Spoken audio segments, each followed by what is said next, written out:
કાકા તમારે ભાઈ શું પ્રોબ્લેમ થઈ કે તમે કેટલાનું પેટ્રોલ ભરાયું?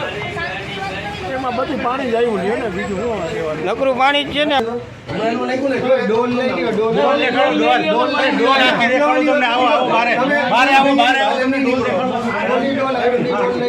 એમાં તમને કઈ ફાયદો નથી તમારું અમે વાંકું ને વાંચું ને કુદરત છે ઉતારશો તમે.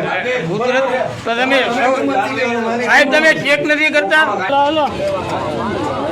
પ્યોર પાણી આ કુદરતી આવ્યું